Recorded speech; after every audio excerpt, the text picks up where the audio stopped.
another quick question.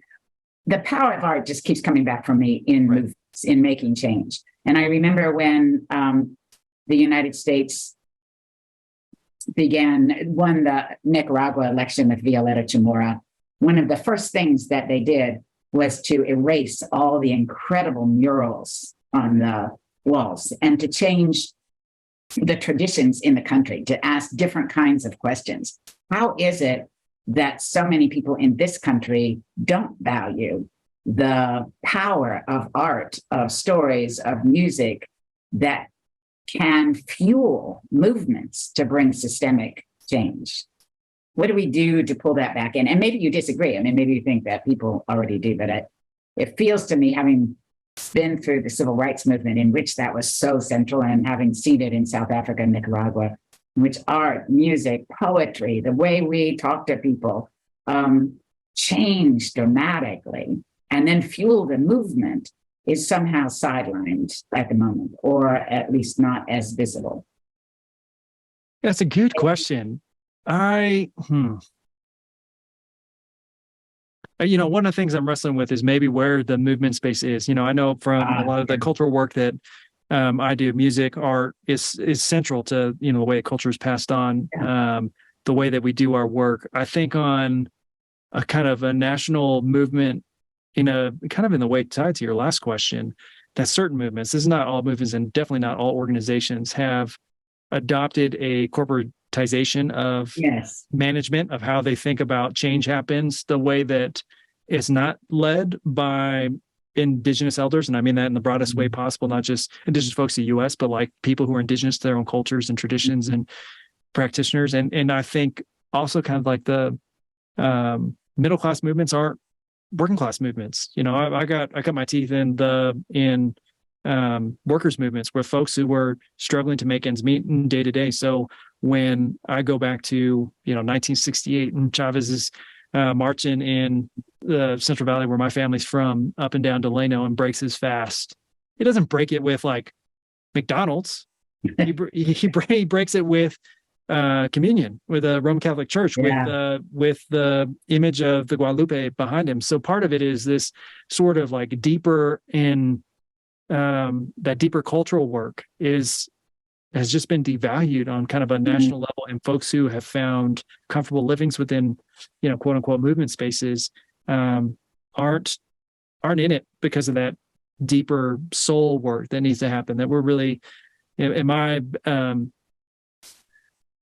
I grew up in Salinas, California, there's the Salinas River. And we say this, the Salinas River is beautiful. Most of it's underground. You can't see it. It travels underground, and it fuels basically everything that we eat. The lettuce fields, the strawberries, the snap peas, it's all fueled by the underground river. And that's how I like to think about movement space and what art and culture kind of does. It's that underground river. It's the soul of what we're doing. And some people just don't have access to that. They don't know where to look for the underground river. They haven't been taught how to find it. And so what they're doing is pretending that it exists above river, where there is no fuel. And I think that's, to some of your question, where I've seen the biggest disconnect of where those moments are missing, where the soul is missing of it. Those movements don't last. Those organizations don't last. Those people don't last in their leadership. It really does take a grounding and returning to our ancestral lineages to say, oh, this is why I'm doing this work. And those markers, you're right. That's how I think you're almost giving us a playbook, Jenny, around like, how do I look to find out if a movement is the real deal, or if a movement leader's the real deal? Are there the songs? Are there the symbols? Are there the stories that ground this? Because if there's not, it's just more marketing fluff. I think about if I'm thinking about young organizers, folks who are getting into the justice movement for long term, for the long haul.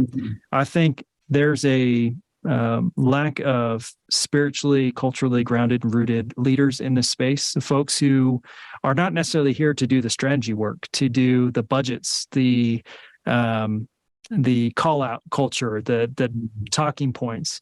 What we need is more folks who are able to carry the soul of a community, to be the healers in the back end. I don't mean like in kind of a you have to know the prayers or traditions or chants over people. But I think like there's a loving presence that is just desperately needed for someone to sit and listen and be present in the way that my grandma was present to me. And I don't know, in where things are so charged, and the challenge is who's got the biggest Twitter following, or who's got their hand on the bullhorn.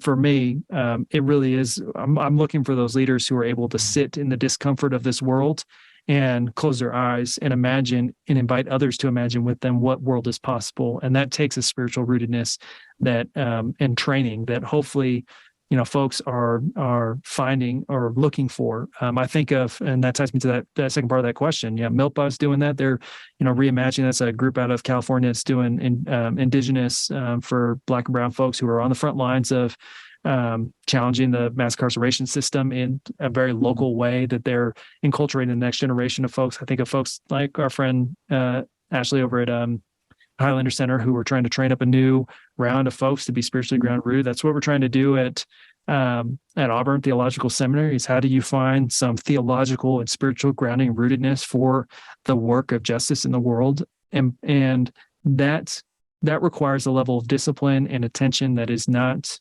where's the next march at? Where's the next thing? What's the next Twitter thread I can hop on? It's about that quiet time when you're all by yourself, alone with the whatever version of the divine that you believe in, to say, what's the world that I'm trying to help participate in or help manifest in this world. And I just hope more people do that work. It'll make for a much more joyful space. There'll be more singing, more dancing. In my tradition, I need more Miriams, just to be very pragmatic.